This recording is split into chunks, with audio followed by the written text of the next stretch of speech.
दोस्तों, मैं आपका अपना अजय सर। तो बात करते हैं उन सब स्टूडेंट्स की जो 10th क्लास से 11th क्लास में आ रहे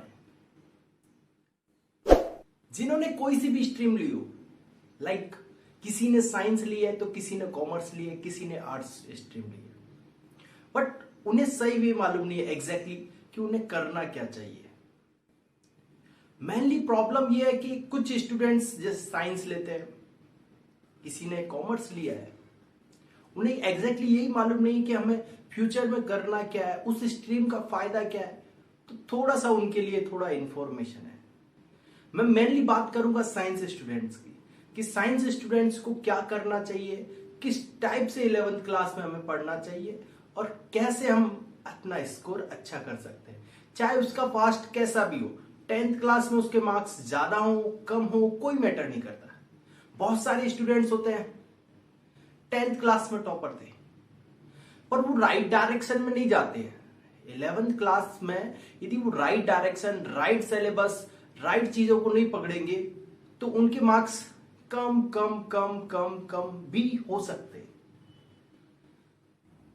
और कुछ ऐसे भी स्टूडेंट्स होते हैं जो 10th क्लास में एवरेज पास हुए हैं, पर राइट डायरेक्शन, करेक्ट सिलेबस और करेक्ट इंफॉर्मेशन के साथ, हार्ड वर्किंग के साथ वो अपनी स्कोर को बहुत ज्यादा इंक्रीज कर सकते हैं।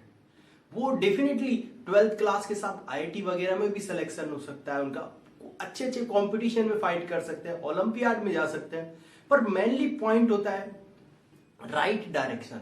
तो आज हम यही डिस्कस करने वाले हैं कि 11th क्लास में जो 10th क्लास से जो बच्चा 11th क्लास में मूविंग हो रहा है उसे करना क्या चाहिए। आखिर में ऐसा क्या करना चाहिए कि जो साइंस स्ट्रीम के अंदर वो एक टॉपर जैसा फील करे अपने आप को, कि वो एवरीथिंग, उसके लिए एवरीथिंग पॉसिबल हो, वो क्रिटिकल चीजों को बहुत इजीली समझ सके, वो कितना इंटरेस्ट ले रहा है उस सब्जेक्ट में, वो मैटर करता है यहां पर। तो जनरली क्या होता है कि 10th क्लास में हम क्या करते हैं, 2 या 3 बुक से पढ़ते हैं generally. NCERT, R D Sharma या आर एस अग्रवाल, ये 3-4 बुक होती है, इनसे हम जनरली पढ़ते हैं। पर मजा नहीं आता है उनमें। क्यों? क्योंकि एक ही चीज बार बार रिपीट होती है। एक फॉर्मूला है, क्वाड्रेटिक फॉर्मूला, बार बार रिपीट हुआ, तो बहुत सारे बच्चों को वहां पर इंटरेस्ट नहीं आता है। पर 11th क्लास में वैसा नहीं है। क्यों? क्योंकि वहां पर चीजें रिपीट नहीं होती है, वहां पर कंसेप्ट क्वेश्चंस के अकॉर्डिंग बार बार चेंज होते हैं। मतलब उसमें सोचना पड़ता है, आपको फील करना पड़ता है कि कंसेप्ट ये लग रहा है, तब जाके मैं वो क्वेश्चन आगे कर पाऊंगा। ठीक है, तो कुछ स्टूडेंट्स के लिए बहुत प्रॉब्लम है, पर कुछ स्टूडेंट्स के लिए इंटरेस्ट आता है उसमें कि अरे यार ये ऐसे भी हो सकता है, डेफिनेटली मैं इस मेथड से भी कर सकता था। उसी मेथड को क्लास 10th में वो कर नहीं पा रहे थे। तो ये मैटर करता है कि साइंस वाले स्टूडेंट्स के लिए कि जब 11th क्लास में आ जाता है तो उसके लिए बहुत सारी चीजें नई आ जाती हैं, उसे सीखने का ज्यादा टाइम मिलता है, बहुत सारी चीजें उसके लिए सीखने के लिए, तो वो चीजें ये कर सकता है। आपको याद है 10th क्लास में हम पढ़ते थे ज्योमेट्री, लाइक ट्राइंगल है, सर्कल है, वॉल्यूम वगैरह है, इन सब के प्रूव करते थे। इट्स बोरिंग, बच्चों को लगता है अरे यार कहां पे प्रूव करने बैठ के ये ट्राइंगल लेट किया, वो बोरिंग सा लगता है। पर 11th क्लास में वैसा नहीं है, आपको जस्ट थोड़ा सा इंक्रीज होना है वहां पर देखो मजा आएगा आपको। जब आप पढ़ोगे ट्रिग्नोमेट्री, आपको मतलब फील आएगा और यार हमने तो 90 डिग्री तक किया था। आप यहाँ पे किसी भी एंगल के लिए ट्रिग्नोमेट्री का क्वेश्चन सॉल्व कर सकते हैं, मल्टीपल एंगल के लिए करवा रहे हैं, इक्वेशन सॉल्व करवा रहे हैं, अलग अलग टाइप की इक्वेशन सॉल्व कर रहे हैं। डिफरेंशिएशन अपने आप में इंटरेस्टिंग टॉपिक है, मतलब आप उसे जब करते हो ना तो अपने आप अंदर से फील आता है अरे यार एक और कर लो, एक और कर लो, अरे सर मैं करूंगा, सर मैंने किया पहले, सर मैं करना चाहता हूं। ये सब चीजें होती हैं और यही साइंस स्टूडेंट की क्वालिटी होती है। मेनली साइंस स्टूडेंट है तो उसका इंटरेस्ट आना चाहिए, साइंस के फील्ड में वो चीजों में उसका इंटरेस्ट आना चाहिए, तभी तो वो बताएगा ना कि वो सच में साइंस का है। क्योंकि साइंस क्या होता है, एक इन्वेंशन होता है, मतलब नई चीज जो सिखाता है, नई चीज को ढूंढ के लेके आता है। तो वो माइंड में थिंकिंग तभी आ सकती है जब आप राइट डायरेक्शन में जाओ। ऐसा नहीं है कि कुछ भी आपने रैंडमली उठाया और पढ़ने लग गए, ये नहीं चलेगा। आप उसमें राइट डायरेक्शन में जाइए, डेफिनेटली आप क्या कर सकते हो, बहुत अच्छी चीजें सीख सकते हो उसमें और अपना एक इंटरेस्ट जगा सकते हो। इसी वजह से बोलते हैं साइंस स्ट्रीम में वही बच्चे जाते हैं जिनकी सोचने की क्षमता अच्छी होती है, और जो वहां पर जाता है तो उसकी सोचने की क्षमता अपने आप बढ़ती है, क्योंकि क्वेश्चन ऐसे होते हैं, प्रॉब्लम्स ऐसी होती है कि इसमें आपको सोचना पड़ेगा। डायरेक्ट नहीं है कि फॉर्मूला लगाया क्वेश्चन सॉल्व हुआ, वैसा नहीं है, आपको सोचना पड़ता है वो फॉर्मूला मालूम होने के टाइम पर भी। तो इसी वजह से साइंस स्ट्रीम को एक अलग ही लेवल पे लेके जाते हैं हम सब। तो आपको मैं आज यही बताऊंगा कि आपको 11th क्लास में कैसे पढ़ना है, कैसे करना है। जनरली अभी स्टूडेंट्स ने 10th क्लास का एग्जाम दे दिया है सब, तो आप अपना टाइम वेस्ट ना करें। बिल्कुल जहां पर भी आपको एडमिशन लेना है, इंस्टीट्यूट में लेना है तो इंस्टीट्यूट में, इसी ऑनलाइन कोचिंग लेना है तो ऑनलाइन कोचिंग लीजिए, स्कूल में लेना है स्कूल में लीजिए, टाइम खराब नहीं कीजिए, जाके अपना पहले से एडमिशन करा लीजिए, ठीक है। अब दूसरी चीज आती है आपकी बात, यहां पर आपको क्या पढ़ना चाहिए। फर्स्ट ऑफ ऑल आपसे मैं बात करूंगा कि जब भी हम बात करते हैं पीसीएम की, फिजिक्स केमिस्ट्री मैथ की, तो आपको सबसे पहले जो ट्राई करना है साइंस के अंदर, जो सबसे ज्यादा मजा आने वाला है वो है आपका फिजिक्स। फिजिक्स ऐसा टॉपिक है जिसमें आपको इंटरेस्ट नहीं, बहुत ज्यादा इंटरेस्ट आने वाला है। बेसिकली कि जब फिजिक्स आप रीडिंग करते हो तो उसमें एक्सपेरिमेंट्स को यदि सही से रीडिंग करते हो आप सही से, तो नेक्स्ट टॉपिक पढ़ने की इच्छा होती है उसमें। तो मैं ट्राई करूंगा कि आप सबसे पहले फिजिक्स पे कमांड करना स्टार्ट करें अपनी, ठीक है।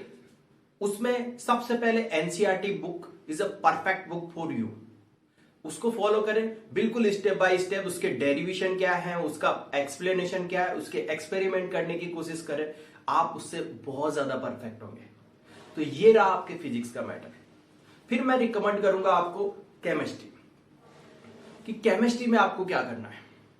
देखो केमिस्ट्री क्या है कि थोड़ा सा एक ऐसा टॉपिक है जिसमें बच्चों को थोड़ा सा याद करना पड़ता है, और मेनली जब रिएक्शन की वगैरह की बात आती है, रिएक्शन वगैरह की जब आती है बात, तो उसमें क्या होता है कि बच्चे थोड़े से घबरा जाते हैं, क्योंकि स्टार्टिंग में जब चैप्टर स्टार्ट होता है तब तो आपको बढ़िया से याद रहता है, पर जैसे जैसे उसके टाइम होते जाता है तो वो डल सा होने लग जाता है। वो एक टाइप से अपने ऊपर कैसा फ्रेशर सा बनाने लग जाती है कि यार ये भी याद करूं, ये भी याद करूं, ये भी याद करूं, वो प्रॉब्लम हो जाती है। तो केमिस्ट्री के अंदर आपको बेसिकली आपको रेगुलरली रिवाइज करना पड़ेगा, बार बार रिवाइज करना पड़ेगा, अदरवाइज इक्वेशंस वगैरह आप भूल जाओगे। तो उसके लिए आपको बार बार मंथली रिवाइज जरूर करना पड़ेगा, बार बार स्पीड में कीजिए। उसके लिए आप शॉर्ट नोट्स बना सकते हो, शॉर्ट नोट्स बना लीजिए, इंपॉर्टेंट इक्वेशंस है उनके शॉर्ट नोट्स बना लीजिए, कंसेप्चुअल प्रॉब्लम्स को अलग से लिख लीजिए कि हाँ इसमें कंसेप्ट लगता है, कुछ एक्सेप्शन होते हैं उनको अलग से कर लीजिए, वो लिख सकते हो आप, ठीक है। तो इस टाइप से आप केमिस्ट्री में अच्छे मार्क्स ला सकते हैं और इंटरेस्ट अपना जगा सकते हैं। अब बात करता हूं मैं मैथमेटिक्स की।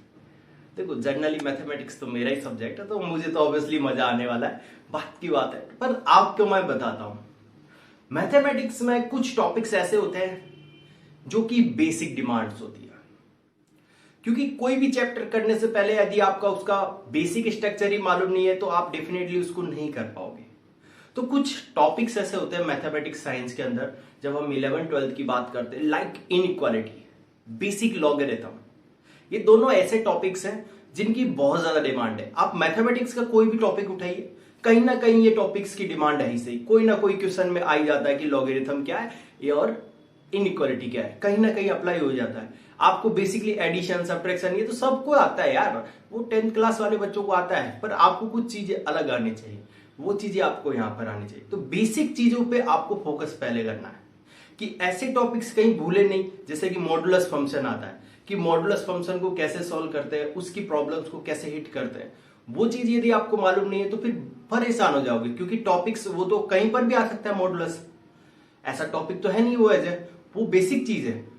तो मैथमेटिक्स पढ़ने के लिए बेसिकली आपको सबसे पहले बेसिक चीजों पे कमांड होनी चाहिए।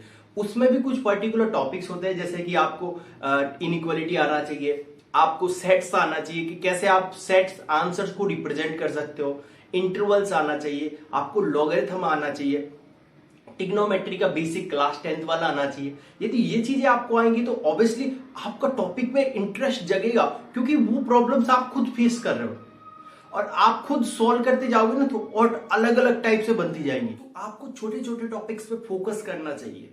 उन छोटे टॉपिक से आप बिग टॉपिक को बहुत ही इजीली कर सकते हो। चाहे कोई सा भी टॉपिक हो, आपको बहुत इंटरेस्ट आएगा मैथमेटिक्स में। यही चीज होती है कि आप जितना अपना बेसिक स्ट्रक्चर स्ट्रॉन्ग करोगे, हाई लेवल का क्वेश्चन आपसे इजीली हो जाएगा। ठीक है, अब इसके लिए आपको करना क्या है, आपको ये करना है कि जब भी आप स्मॉल, कभी भी टीचर्स पढ़ाता है तो कभी कभी शॉर्ट में लिखाता है कि ये नोट आप नोट कर लीजिए। वो नोट याद करने वाले होते हैं, उन नोट्स को आप अपने नोट्स बुक में डाल लीजिए। कुछ फॉर्मूलाज होते हैं, उन्हें अपने शॉर्ट नोट्स बना लीजिए। कुछ ट्रिक्स होती है, जैसे कि पर्टिकुलर क्वेश्चन के अंदर ये ट्रिक बताई कि sum of square of positive numbers always equal to 0 नहीं हो सकता, क्योंकि आप जानते हो। तो ये वाली जो चीज है, ये चीज आपने एक नोट में कर ली, शॉर्ट नोट में लिख ली, चैप्टर के फर्स्ट पेज पर लिख ली, जहां पर रजिस्टर पे आप लिख रहे हो वहां पर लिख लिया, तो ये चीजें आपको याद रहेंगी, क्योंकि आप उस चीज को बार बार देखोगे तो याद रहने की कोशिश। और जब चीजें याद रहती ना तो फिर मैथमेटिक्स में इंटरेस्ट अपने आप में थोड़ा सा बहुत तगड़ा बढ़ जाता है, क्योंकि आपको उस चीज को रिलेट कर पाते हो। साइंस वाले स्टूडेंट्स को यही करना है कि आप अपने गोल्स को फिक्स रखें, छोटे छोटे टारगेट्स बनाएं, शॉर्ट नोट्स बनाएं, फिजिक्स केमिस्ट्री मैथ तीनों के शॉर्ट नोट्स बनाएं। शॉर्ट नोट्स बना के उनको रीडिंग करने की कोशिश करें। डेफिनेटली आपका स्कोर और इंटरेस्ट बहुत ज्यादा जमेगा। चाहे आप कैसे भी हो, 10th क्लास के स्टूडेंट कैसे भी हो, आप वीक हो, एवरेज हो या फिर टॉपर हो, उससे मैटर नहीं करता है। आप सब कुछ कर सकते हो, बस इंटरेस्ट की बात है। तो वो आपको छोटे छोटे पार्ट्स बनाकर इंटरेस्ट जगाना चाहिए। तो आई होप आपको ये इंफॉर्मेशन ठीक लगी होगी। तो मिलते हैं आपसे नए टॉपिक पे, नए लेक्चर में। यदि आप मेरे चैनल पे नए हो तो please like, share and subscribe जरूर कर ले एक बार, और मिलते हैं। Thank you. जय हिंद, जय भारत।